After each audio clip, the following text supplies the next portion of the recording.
자, 우리는 오늘 본문에서 이 고린도에 도착한 바울이 아굴라와 브리스길라 부부를 만나서 사역을 시작한 이후에 또 이 실라와 디모데도 마게도냐 지역에서 함께 합류하는 장면에서 이 본문이 시작되는 것을 보게 됩니다. 하나님께서는 참으로 세밀하신 분이십니다. 아덴에서의 사역이 우리가 어떠했는지 살펴봤잖아요. 복음의 열매가 아주 없었던 건 아닙니다만 그래도 바울이 사역했던 장소 가운데 가장 미미한 열매를 거두었던 곳이 바로 이 아덴이었습니다. 그런 바울을 하나님께서 고린도로 보내시면서 아굴라 부부를 만나게 하셨어요. 위로받고 격려하고 함께 교제하는 가운데 힘을 얻도록 하신 것이죠. 그리고 이 부부를 기반으로 해서 사역이 한참 시작되려고 하는 그 시점에 그 마게도냐 지역에 있던 실라와 디모데가 또 바울의 사역에 함께 동력하게 된 것입니다. 바울에게 있어서 이 고린도라고 하는 도시는 참으로 중요한 의미를 갖고 있는 곳입니다. 만일 이 고린도의 경험이 없었다면 바울의 사역이 다시 한번 일어날 수 있었을까? 그의 사역이 꽃피워질 수 있었을까? 이런 생각을 해보게 됩니다. 그만큼 이 고린도는 바울을 회복시키고 용기를 주었던 도시임에 틀림이 없습니다. 자, 우리 오늘 본문 5절로부터 함께 시작을 해보겠습니다. 실라와 디모데가 마게도냐로부터 내려오매 바울이 하나님의 말씀에 붙잡혀 유대인에게 예수는 그리스도라 밝히 증언하니. 자, 실라와 디모데가 마게도냐 지역, 이제 유럽에는 크게 두 지역이 있거든요. 마게도냐, 아가야. 마게도냐는 빌립보, 데살로니가, 아덴, 베레아, 이게 이제 마게도냐라고 하는 큰 지역 안에 속해 있는 도시들이고요. 그 아래쪽으로 내려오면 이제 고린도가 중심이 되어 있는 아가야라고 하는 지역이 있습니다. 좀 큰 개념의 도시죠. 자, 그들이 이처럼 마게도냐에서 내려와 이 고린도에 도착했을 때 그냥 몸만 온 게 아니었어요. 재정적인 도움도 가지고 왔거든요. 그래서 바울이 이 고린도에 있었던 일들을 회상하면서 이렇게 추억하고 있습니다. 고린도후서 11장 9절에 보니까요, 또 내가 너희와 함께 있을 때에 비용이 부족하였으되 아무에게도 누를 끼치지 아니하였음은 마게도냐에서 온 형제들이 나의 부족한 것을 보충하였음이라. 내가 모든 일에 너희에게 폐를 끼치지 않기 위하여 스스로 조심하였고 또 조심하리라. 자, 결국 이 실라와 디모데가 가지고 온 재정적인 도움으로 인해서 바울은 그야말로 풀타임 사역자, 온전히 하나님 앞에 헌신할 수 있는 사역자로 이 고린도의 사역을 시작할 수 있게 되었습니다.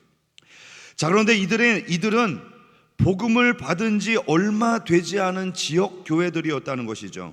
빌립보, 데살로니가, 아덴, 베레와 같은 이 성도들은 자신의 물질을 보내면서 바울을 격려했습니다. 헌금뿐만이 아니죠. 마게도냐 지방에서 자신들이 뿌린 복음의 씨앗이 견고하게 자리를 잡아가며 열매를 거두고 있다는 이 소식을 듣게 된 바울이 얼마나 위로를 받았겠어요. 그래, 내가 그렇게 열심으로 핍박받으면서 복음을 전했던 것이 결코 헛된 일이 아니구나, 이거를 깊이 깨달지 않았겠어요? 이런 바울의 마음이요, 고린도와 또 빌립보, 데살로니가를 향해서 전해진 서신에 그대로 드러나고 있습니다. 빌립보서 4장 1절입니다. 그러므로 나의 사랑하고 사모하는 형제들, 나의 기쁨이요 면류관인 사랑하는 자들아, 이와 같이 주 안에서 서라. 바울은 빌립보 교회를 향해서 너희는 나의 기쁨이야. 면류관이라는 뜻은 뭐죠? 여러분, 우리가 하나님 앞에 가서 자랑할 게 뭐 있어요? 면류관밖에 없거든요. 너희는 나의 자랑이야, 이렇게 표현하죠.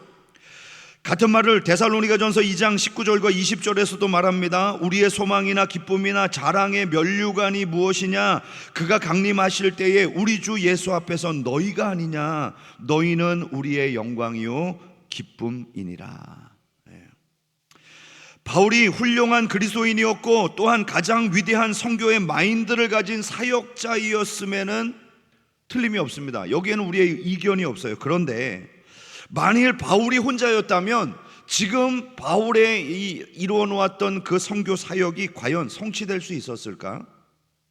브리스길라와 아굴라 같은 친구들이 있었고, 실라와 디모데와 같은 동력자들이 있었고, 또 마게도냐 성도들처럼 넓은 아량을 가지고 바울을 격려했던 이 수많은 사람들, 이런 사람들의 섬김이 있었기 때문에 바울은 결국 선교를 감당할 수 있었던 것이죠. 하나님은 참으로 그에게 가장 격려가 필요한 때에 바울에게 가장 위대한 사람들을 붙여주셨던 것입니다. 이처럼 하나님께서는 사람들을 통해서 오늘도 우리를 격려해 주십니다. 사람이 우리에게 상처를 주기도 하지만요, 사람이 우리를 격려하기도 해요. 저는 저와 여러분들에게 이런 좋은 격려자들이 순간순간마다 또 가는 곳마다 늘 함께할 수 있기를 주님의 이름으로 축복합니다. 자, 그러나 이 고린도의 사역이 그렇게 좋은 인들만 있었던 것은 아닙니다. 지난주에 우리가 잠시 살펴보았던 것처럼 고린도는 사악함에 있어서 절정을 이루는 도시였거든요. 그렇기 때문에 선교하기에도 그렇게 좋은 환경은 아니었던 것이죠. 바울이 동력자들을 만나서 위로를 받고 사역이 한참 진행될 즈음에 대적들도 서서히 고개를 들기 시작합니다. 우리가 사도행전을 통해서 계속 확인되는 것은요, 하나님께서 어떤 사역을 축복하실 때에 그 대적이 되는 세력들도 반드시 비대해서 일어난다는 거예요.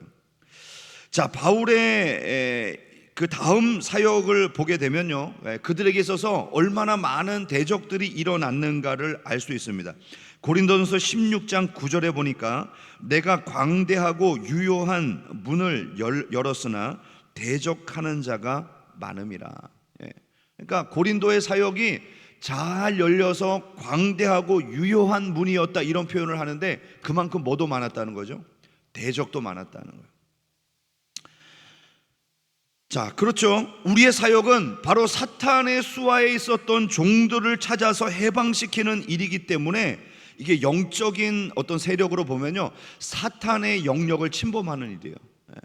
그들의 종들을 뺏어가는 일이기 때문에 당연히 사탄이 신경을 곤두세우고 우리를 대적하는 것이 맞지 않겠습니까?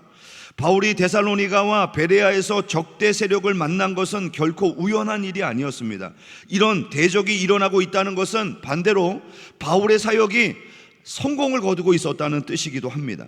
그런데 고린도에서 일어난 이 고난은요, 앞서서 일어났던 마게도냐 지역과는 좀 다른 패턴을 보이고 있습니다.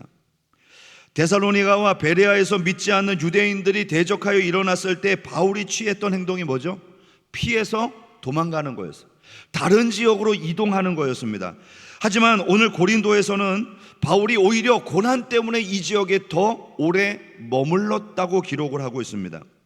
우리는 여기서 바울이 가졌던 고난에 대한 기본 태도가 도망치거나 회피하는 것이 아니라 오히려 이 고난과 맞서서 직면하는 것이었다는 것을 볼 수 있습니다. 여러분, 직면하는 것 너무나도 중요하죠. 왜 그렇죠? 고난을 두려워하면, 이 두려움이 생기면 아무 일도 할 수 없기 때문이죠. 우리 한국 영화 중에요, 최종병기 활이라는 영화가 있습니다. 2011년도에 나온 영화더라고요. 얼마 전에 TV에서 재방을 하는 걸 제가 봐서요, 봤는데 너무 재밌고 좋더라고요. 이 영화의 클라이막스가 어딘지 아세요? 영화 보신 분? 이 주인공이 이제 적장의 추격을 피해서 막 도망을 가는데요, 이 마지막 이제 적장과 주인공 단 한 명이 남아 있습니다. 그런데 이 주인공에는 사랑하는 누이가 한 명 있었어요. 그 누이가 도망을 치다가 이 적장에게 붙들렸어. 이 적장이 목에 탁 칼을 겨루고 뒤에 딱 서가지고 이제 죽이려고 하는데 그 주인공이 딱 앞에 서 있는 거예요. 여러분, 그 이 주인공이 심장에 화살을 맞았었거든요. 이거를 이제 빼면은 죽는 건데, 이 주인공이 심장에서 화살을 탁 뽑아가지고 이제 적장을 해서 탁 겨누는데, 지금 상황은 누이가 방패막이처럼 앞에 딱 서 있고 적장이 그 뒤에 딱 숨어 있는 거예요. 그래서 지금 일촉즉발 마지막에 한 발의 이 화살을 쏘려고 이제 준비하는 상황이 이 영화의 클라이막스예요. 주인공이 피나는 연습을 통해서 완성한 이 화살의 기술이 있는데 그것은 곡사. 이게 뭔지 압니까? 퓨 화살이 휘어서 들어가는 거예요. 휘어서.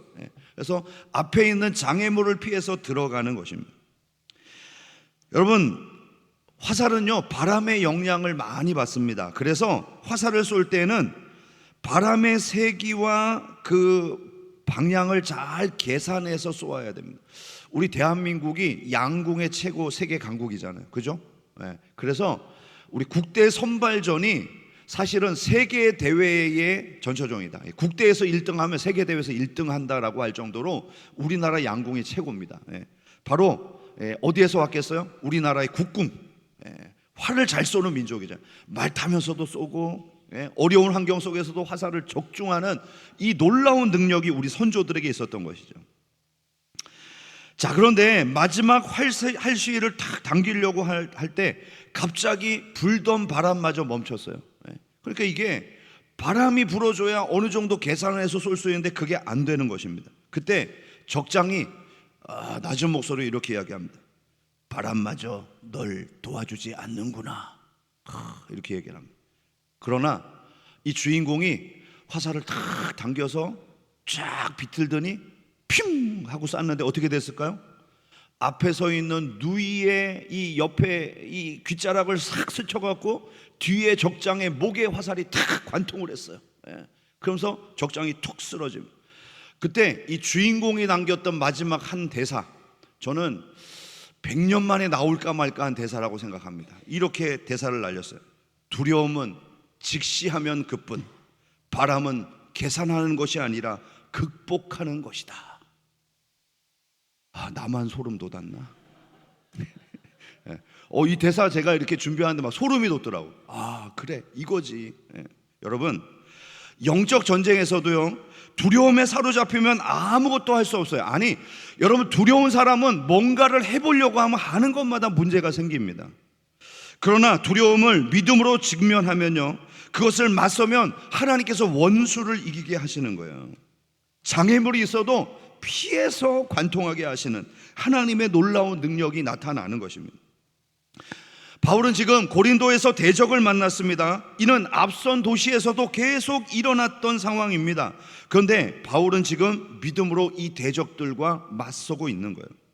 오늘 본문 6절에서 우리는 흥미로운 구약의 성경 구절, 인용 구절을 보게 되는데요. 6절로 가서 볼까요? 그들이 대적하여 비방하거늘 바울이 옷을 털면서 이르되 너희의 피가 너희 머리로 돌아갈 것이요 나는 깨끗하리라. 이후에는 이방인에게로 가리라 하고.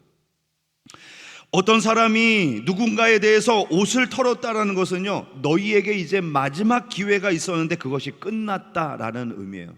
그래서 나는 이제 옷 털었다. 오늘날로 말하면 손절했다는 거예요. 손절. 이게 주식 용어긴 합니다만 더 이상 인연을 이어가지 않고 끝났다. 이게 손절의 의미거든요.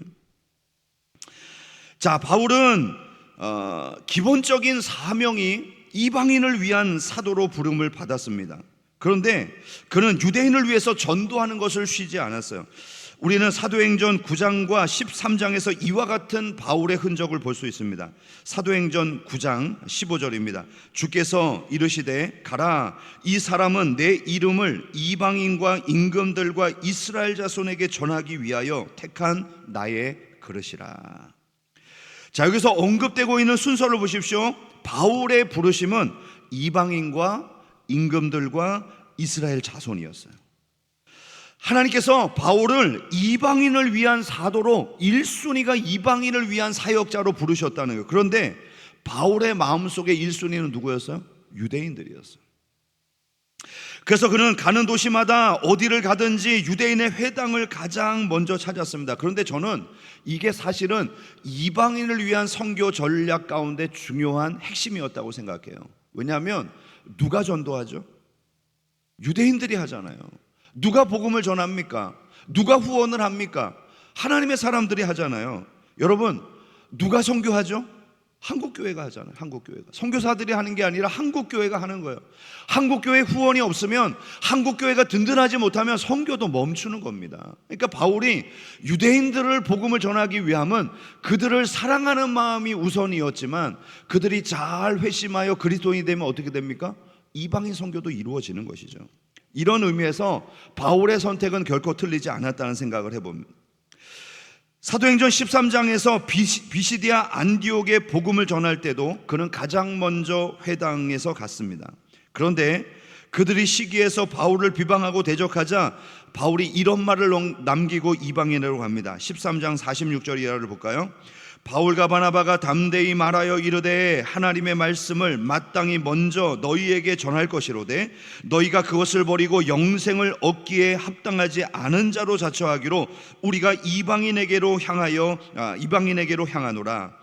주께서 이와 같이 우리에게 명하시되 내가 너를 이방의 빛으로 삼아 너로 땅끝까지 구원하게 하리라 하셨느니라 하니 이방인들이 듣고 기뻐하여 하나님의 말씀을 찬송하며 영생을 주기로 작정된 자는 다 믿더라. 바울이 유대인들을 손절했다는 거예요. 그리고 그 복이 어디로 갔어요? 이방인으로 간 거죠. 그러니까 여러분, 하나님은 오늘 예배당에 앉아있는 우리에게 먼저 복 주시기를 원하십니다. 그런데 우리가 그 복을 받기를 손절하면 어떻게 될까요? 그 복이 다른 자들에게도 넘어가는 것이죠. 바울은 이처럼 민족을 사랑하는 마음이 남달랐던 사람입니다. 우리는 자신을 사랑하는 사람이 남도 사랑할 수 있다라고 종종 말하지 않습니까? 내 민족을 사랑하지 않는데 어떻게 다른 민족을 선교할 수 있겠어요? 그러므로 오늘 우리 민족 가운데 닥쳐진 위기가 있습니다. 정치적인 위기, 경제적인 위기, 또 남북 문제에 대한 위기, 또 해외 열방들과의 관계적인 위기, 이런 여러 가지 위기들, 여러분 이게 남의 일로 여길 일이 아니란 말이죠.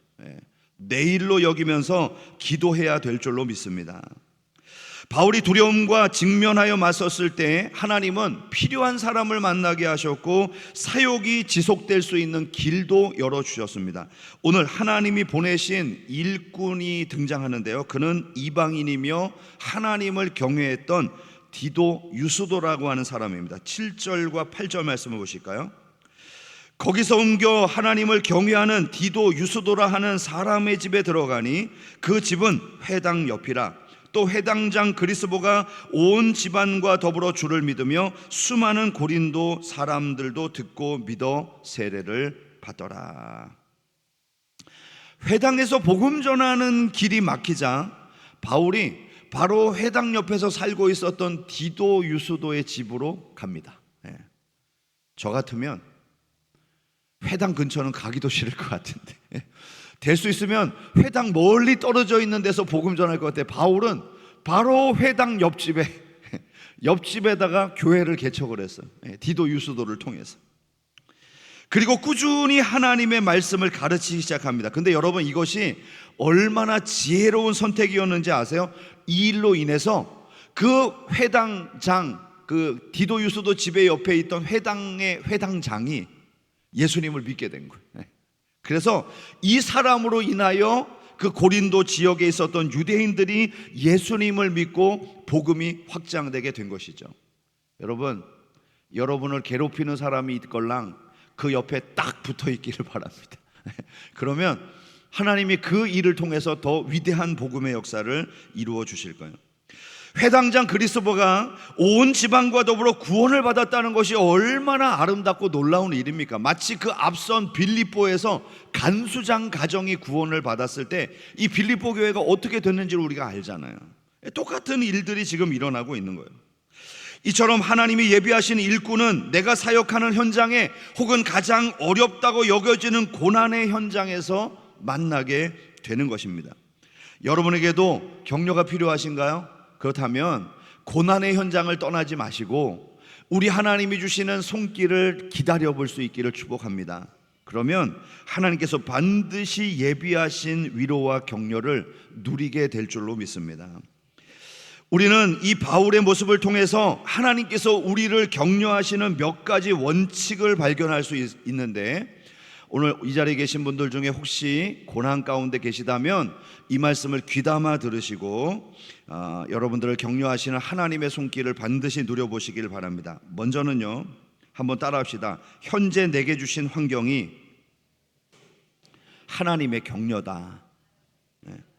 자, 고린도의 상황은 아덴과 다르지 않았습니다. 그러나 그 열악한 환경 속에서도 바울을 격려할 수 있는 상황을 하나님이 만들어 주신 거예요. 그러니까 여러분, 지금의 이 환경은 결코 나에게 불리한 상황이 아니에요. 오히려 격려를 주실 수 있는 통로가 되는 줄로 믿습니다. 격려를 받는 것은 환경의 문제가 아닙니다.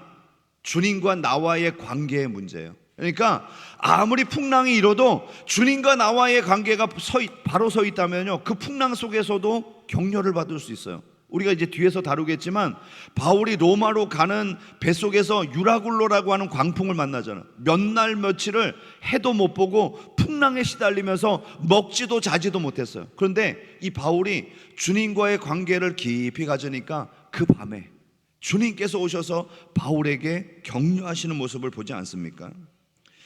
그러므로 여러분, 내 마음의 문제이고 환경을 해석해내는 문제인 것을 우리가 이 바울의 모습을 통해서 볼 수 있습니다. 두 번째, 한번 따라합시다. 내 가까이 있는 사람이 격려가 될 수 있다.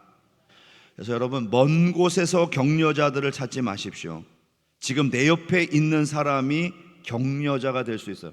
목사님, 저 왼수를 통해서요? 지금 나하고 관계가 안 좋은데 저 사람이 격려자라고요?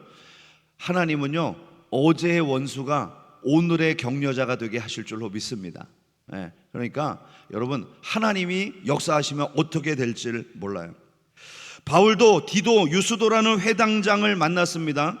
그리고 디도 유스도라고 하는 사람, 회당장 그리스도를 만나게 되었는데, 여러분, 이 사람들이 처음부터 바울의 격려자가 아니었던 것이죠. 그러나 지금은 바울에게 둘도 없는 격려자가 되고 있습니다. 사람들을 탓하지 말고 하나님의 은혜를 구할 수 있기를 축복합니다. 내가 만나는 환경, 내가 만나는 모든 사람들이 나의 격려자가 되도록 하나님 인도해 주십시오. 그리고 가장 큰 격려자는요, 바로 하나님이십니다. 하나님, 나는 사람도 없고요, 환경도 격려가 안 돼요. 나는 아무리 둘러봐도 격려받을 조건이 하나도 없어요. 하나님 계시죠. 하나님.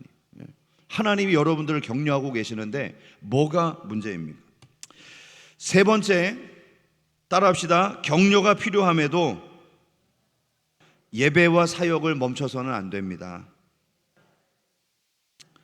우리는 종종 이런 생각을 합니다. 쉼을 통해서 격려를 받을 수 있다. 쉬어야 힘을 얻는다. 환경의 변화가 와야 쉼을 얻고 그래야 격려가 될 수 있다. 그러나 여러분, 우리 하나님은 주신 사역 안에서 격려받기를 원하고 계십니다. 바울이 지금 격려를 받았던 것은 쉼을 통해서가 아니라 복음의 사역자들을 통해서 격려를 받는 거였어요. 그에게 가장 큰 격려는 사역의 열매로 나타난 일들이었습니다. 여러분, 한번 생각을 해보세요. 여러분들이 사업을 하고 있는데 사업이 어려워요. 그러면 격려를 받게 되는 때가 언제일까요? 사업을 그만둘 때인가요? 아니면 사업을 멈추지 않고 열심히 해서 좋은 성과가 나올 때인가요? 당연히 후자겠죠. 자식을 키우는 게 너무 힘들고 어려워요. 그러면 여러분, 그 자식을 다 키워서 떠나보낼 때가 행복할까요? 아니면 그 자식이 잘 자라서 효도도 하고 사람들에게 칭찬도 받고 성장하는 모습을 통해서 격려를 받을까요? 후자잖아요. 그러니까 여러분, 하나님 일도 마찬가지예요. 쉬면 격려받을 것 같은데 오히려 그 열심을 통해서 열매가 나타날 때 더 큰 격려를 받게 될 줄로 믿습니다. 그래서 하나님은 절대로 여러분들에게 사역을 멈추라고 하지 않으세요. 그런데 멈춰야 될 때가 딱 한 경우가 있어요. 그게 뭐냐면 계속 거기 있으면 죽을 수도 있을 때. 하나님은 분명히 감당할 시험도 주시고 피할 길도 열어주시는데 내 믿음이 부족해서 나 죽을 것 같아, 나 이제 다 포기할래, 그러면 그만 쉬어라, 이렇게 말씀하시는데요, 감당할 수 있다면 끝까지 견디고 그것을 통해서 열매로 격려받으라고 말씀하십니다. 저는 이 자리에 우리 모두가 지치지 않는 영성으로 끝까지 달려갈 수 있는 하나님의 자녀들이 될 수 있기를 축복합니다. 바울은 격려가 필요한 시점에도 여전히 주님의 대사역 명령을 수행하고 있습니다. 사도행전에 나타난 이 고린도의 사역은요, 마태복음 28장에서 예수님이 명령하신 명령을 그대로 수행하고 있는 모습을 볼 수 있어요. 바울이 고린도로 갔습니다. 그리고 죄인들에게 예수 그리스도를 전하고 인도했습니다. 그리고 주님의 명령대로 그들을 제자 삼고 세례를 주었습니다. 11절 말씀을 볼까요? 1년 6개월을 머물며 그들 가운데서 하나님의 말씀을 가르치니라. 바울이 이처럼 예수님의 명령을 준행했을 때 주님께서 주셨던 약속이 성취되는 모습을 그가 직접 경험했습니다. 볼지어다 세상 끝날까지 너희와 항상 함께 있으리라. 9절과 10절을 볼까요? 밤에 주께서 환상 가운데 바울에게 말씀하시되 두려워하지 말며 침묵하지 말고 말하라. 내가 너와 함께 있음에 어떤 사람도 너를 대적하여 해롭게 할 자가 없을 것이니 이는 이 성중에 내 백성이 많음이라 하시더라. 자, 이것은 바울이 고린도에서 머물 수 있었던 힘이 되었습니다. 바울은 주께서 자신과 함께 하신다는 것, 그리고 이 성 안에 바로 하나님을 믿는 사람들이 많을 것이라는 확신 가운데 이제 고린도에 더 머물기로 작정하고 있습니다. 무려 1년 6개월 바울은 이 시간 동안 사탄의 대적에도 불구하고 함께 직면하며 승리를 보게 되는 것입니다. 그럼 우리는 기억해야 합니다. 선을 행하되 낙심하지 아니하면 때가 이름에 거두리라. 고난은 우리의 삶의 결론이 결코 아닙니다. 고난으로 우리의 삶의 결말이 지어지지 않을 것입니다. 이것은 더 높은 은혜를 향해서 가는 하나의 과정일 뿐입니다. 결코 포기하지 않기를 주님의 이름으로 축복합니다. 어떤 사람이 집 앞에 눈을 열심히 치우고 있었습니다. 눈이 많이 내리니까요, 치워야 되죠. 그때 두 아이가 눈삽을 들고요, 이 사람에게 찾아와서 이야기하는 거예요. 아저씨 10,000원만 주세요. 10,000원만 주시면 제가 나머지 눈을 다 치워드릴게요. 이 사람이 이렇게 이야기합니다. 야, 내가 지금 열심히 눈 치우는 거 안 보이냐? 이제 조금만 있으면 눈 다 치울 텐데 왜 나한테 그런 제안을 하냐? 그랬더니 이 아이가 이렇게 말을 했어요. 맞아요, 아저씨. 저는요, 눈을 한 반쯤 치우고 아유 이제 더 이상 힘들어서 못하겠다, 그런 사람들만 찾아다니고 있어요. 무슨 얘기입니까? 포기하고 싶은 사람들 찾아다니면서 돈 버는 거예요. 여러분, 사탄이 똑같습니다. 사탄은 포기하고 싶은 사람들을 찾아다닙니다.